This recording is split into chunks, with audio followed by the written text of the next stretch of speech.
Hello everyone, welcome back. आज की इस वीडियो लेक्चर्स में हम हेलो एरेंस की सीरीज को आगे बढ़ाएंगे और हेलो एरेंस की इस सीरीज में आज का जो टॉपिक है वो प्रिपरेशन ऑफ हेलो एरेंस है। तो प्रिपरेशन ऑफ हेलो एरेंस हम आज के इस वीडियो लेक्चर में डिस्कशन करेंगे। और सबसे बड़ा प्रश्न ये रहा कि हेलो एरेंस की प्रिपरेशन करने के लिए हम इस समय जो पढ़ने जा रहे हैं मेथड को, उस मेथड को बोला जाता है डायरेक्ट मेथड। मीन्स हम डायरेक्ट मेथड से कैसे हेलो एरेंस का प्रिपरेशन करेंगे। आखिर वो मेथड क्या है? आपका जो मेथड है वो फर्स्ट मेथड कर रहा by direct halogenation of aromatic hydrocarbon.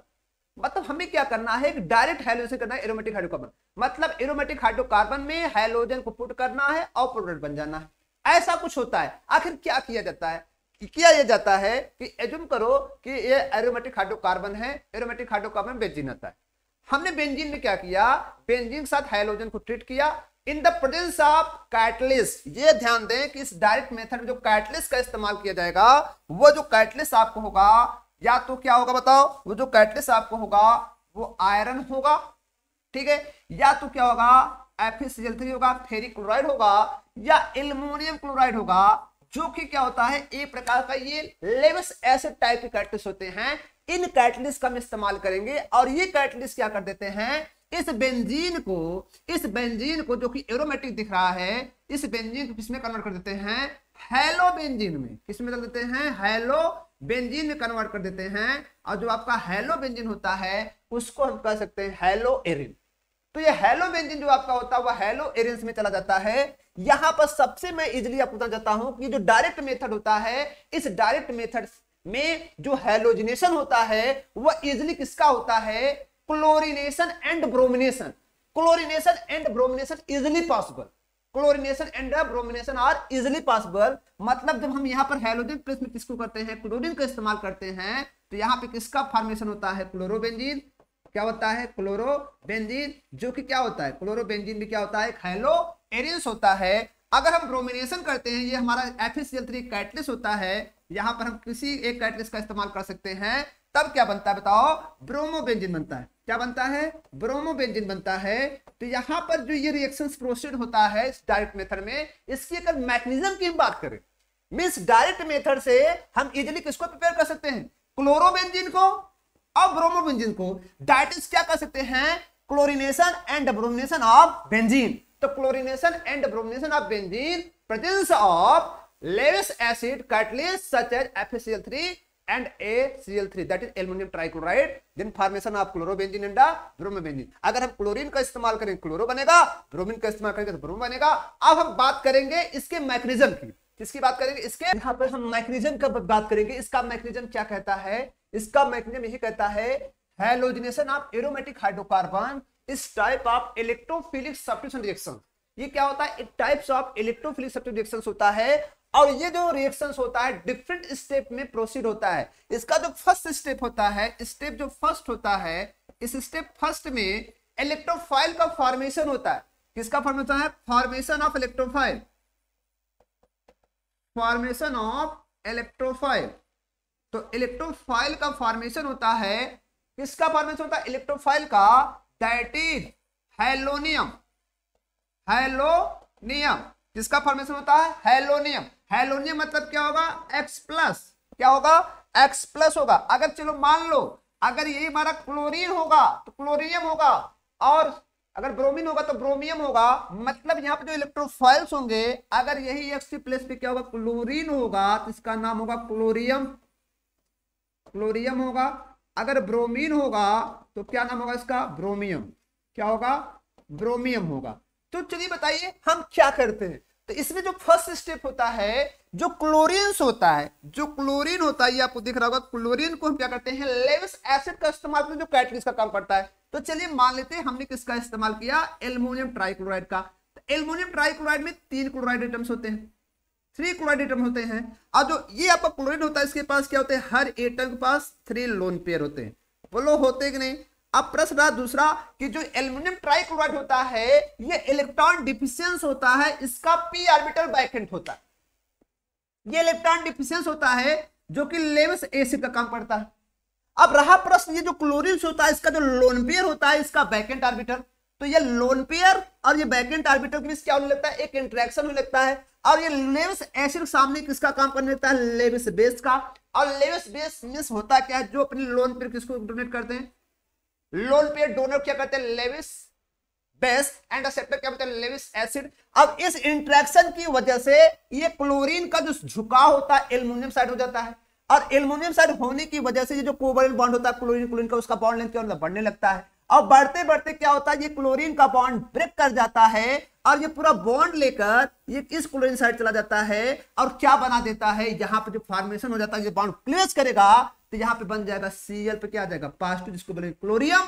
और आपका जो नेक्स्ट होगा उसके साथ क्या चला जाएगा, AlCl4, और ये क्या हो जाएगा, निगेटिव, क्योंकि ये जो आपका होगा बॉन्ड लेकर जब जाएगा क्लोराइड माइनस ग्रुप में लेकर जाएगा तो AlCl4 हो जाएगा।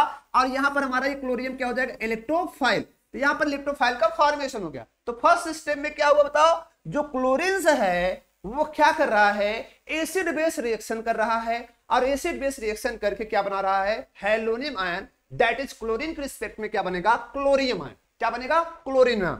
अब सेकंड स्टेप में क्या होता है देखेंगे, स्टेप नंबर सेकंड, जो स्टेप सेकंड होता है, अब इस स्टेप सेकंड में जो इलेक्ट्रोफाइल होता है वो अटैक किस पे करता है, बेंजीन पर, ठीक है। तो अटैकिंग क्लोरियम ऑन बेंजीन, किस पर अटैक करता है, बेंजीन पर। जब अटैक करेगा तो यहां पे बताओ इलेक्ट्रोफाइल के प्रेजेंटेशन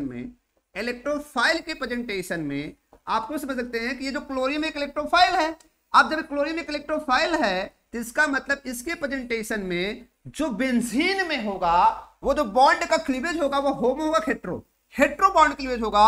मींस ये इलेक्ट्रोफाइल उस सेंटर पर करेगा जहां पे क्या बने, नेगेटिव चार्ज बने। तो यहां से ये बॉन्ड क्या होगा, ये पोलैरिटी यहां पर क्रिएट करेगा, और जिसकी वजह से हेट्रोनेटिव बॉन्ड क्रिएट होगा। इसका एक एंड नेगेटिव होगा, एक एंड क्या होगा, पॉजिटिव, और नेगेटिव एंड पे कौन जाएगा, इलेक्ट्रोफाइल। कौन जाएगा बताओ, इलेक्ट्रोफाइल जाएगा।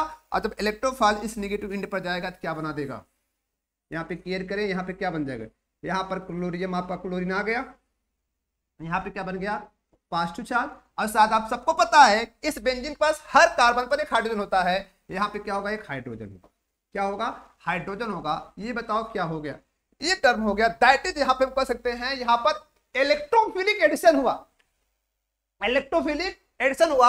अब नेक्स्ट सिस्टम में क्या होता है कि यहां पर क्या किया है, क्लोरीन ने बेंजीन साथ हाई किया है, और आप सभी जानते हैं जहां बड़े रहते हैं वहां छोटे नहीं होते। तो बताओ क्लोरीन के रिस्पेक्ट में हाइड्रोजन छोटा है कि नहीं, हाइड्रोजन छोटा होता है, और इसलिए हाइड्रोजन छोटा होने की वजह से जब क्लोरीन आता है तो अपने को अनस्टेबल फील करने लगता है कि मैं अपनी कौन सी बात कहूं इस बड़े के सामने, इस बड़े भाई के सामने मैं क्या कहूं, इसलिए अनस्टेबल फील करता है और धीरे से रास्ता नापता है और किस में चला जाता है, स्टेप थर्ड में चला जाएगा।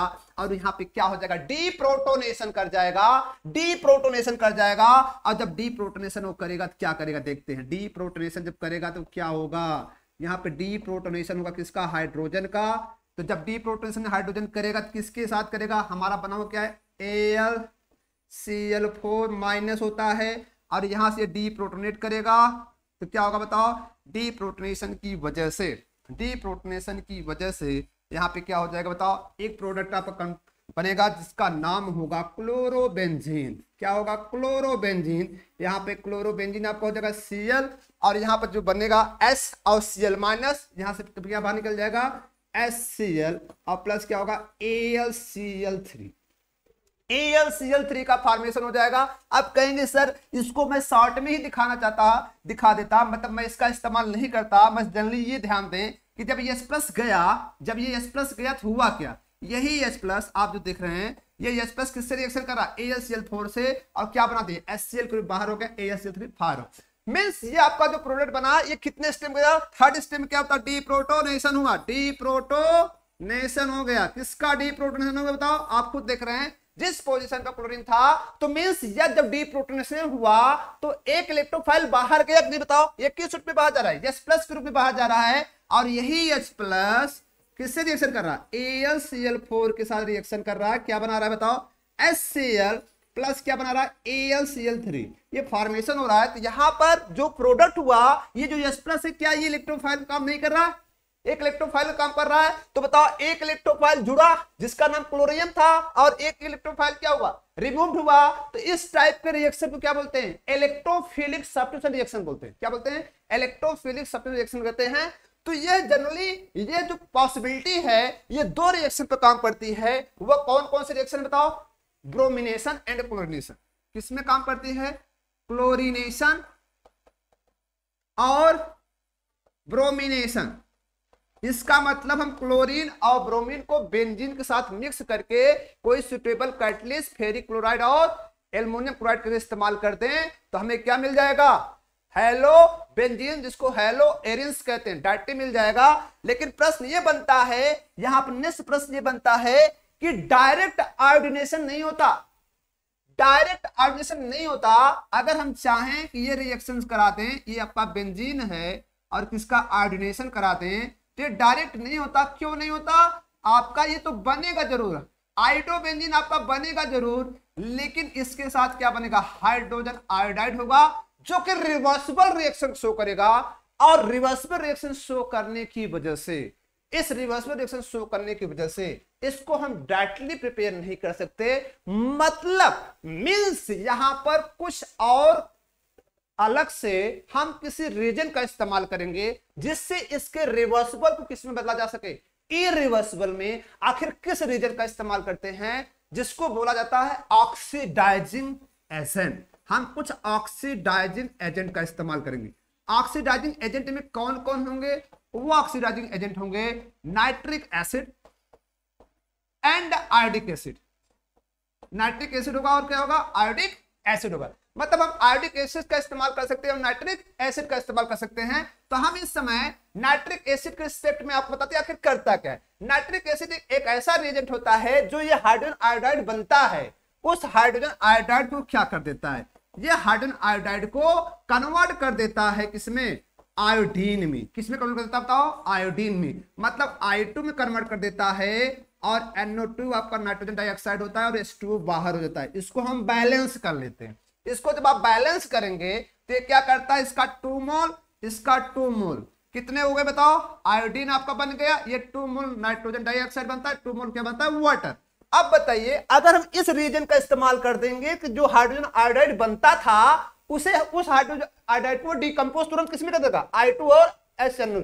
मतलब जो रिएक्शन रिवर्सिबल हो रहा था उसको रोक देगा, उसको क्या कर देगा, रोक देगा। इसका मतलब इसमें हम डायरेक्टली अगर इसको आयोडीन से रिएक्ट कराएं तो हमें प्रोडक्ट नहीं मिलेगा, बल्कि क्या करना पड़ेगा, एक सुटेबल रीजन का इस्तेमाल करना पड़ेगा। तो शॉर्ट में देखिए, अगर हम इस रिएक्शन ये अनस्टेबल है, अगर स्टेबल बनाना है तो बस हम ऐसा कर दें कि एक बेंजीन रिंग लें, सैंपल में क्या ले लें, बेंजीन ले लें, और क्या ले लें, हाफ मोल क्या ले लें, आयोडीन ले रहे हैं, हाफ मोल आयोडीन का इस्तेमाल करते हैं। और फिर क्या करना है, यूज कर दे बताओ। और यूज जो हम करने जा रहे हैं, अगर हम यहां पर केयर करो, हाफ मोल हमने इसलिए लिया, आप खुद देख सकते रिएक्शन हुई, तो हम यहां पे क्या इस्तेमाल कर दें, HNO3 का इस्तेमाल कर दें। किसका, HNO3। ये क्या होता है, ऑक्सीडाइजिंग एजेंट होता है। तो क्या फॉर्मेशन करेगा, HNO3 का जब इस्तेमाल करेंगे तो ये बनाएगा क्या, आपका आयोडोबेंजीन। क्या बनाएगा, आयोडोबेंजीन। और बाहर क्या जाएगा, आपका NO2 बाहर जाएगा और एक आपको बाहर जाएगा H2O। क्या बाहर जाएगा, H2O। मतलब ये प्रोडक्ट आपको होगा जो कि स्टेबल होगा, जो कि क्या हो जाएगा, स्टेबल हो जाएगा। तो बताइए क्या हम डायरेक्टरी मेथड के द्वारा आयोडीनेशन ऑफ बेंजीन कर सकते हैं, नहीं कर सकते। क्यों नहीं कर सकते, क्योंकि ये जो रिएक्शंस होता है, आयोडोबेंजीन बनता है लेकिन वो रिवर्सिबल होता है। रिवर्सिबल होने की वजह से इसको हम अनस्टेबल मानेंगे। अनस्टेबल को स्टेबल में कन्वर्ट करने के लिए हम सुटेबल ऑक्सीडाइजिंग एजेंट का इस्तेमाल करते हैं, जो हाइड्रोजन आयोडाइड को डिकम्पोज किसमें कर देता है, आयोडीन में, जिससे जो रिएक्शन रिवर्सिबल होता है वो किसमें चला जाता है, इरिवर्सिबल में। और हमारा एक अच्छा आयोडोबेंजीन क्या होता है, बन जाता है, एकदम पका पका आयोडोबेंजीन का फॉर्मेशन हो जाता है। रहा प्रश्न ये कि हमने क्लोरीनेशन को पढ़ लिया, ब्रोमिनेशन को भी पढ़ लिया, आयोडीनेशन को भी पढ़ लिया, आखिर फ्लोरीनेशन नाम आया, नहीं आया। आखिर क्यों नहीं आया, तो बताना चाहूंगा, जो फ्लोरीनेशन होता है वो डायरेक्टली मेथड से पॉसिबल नहीं होता। क्यों नहीं होता, क्योंकि फ्लोरीन के पास जो हाई एफिनिटी होती है फॉर हाइड्रोजन, हाइड्रोजन के साथ हाई एफिनिटी होती है, जिसकी वजह से इसको हम वाइल्ड टाइप करते हैं। ठीक है, यहां पर फ्लोरीनेशन पॉसिबल नहीं होता डायरेक्ट मेथड के द्वारा। अब रहा प्रश्न दूसरा,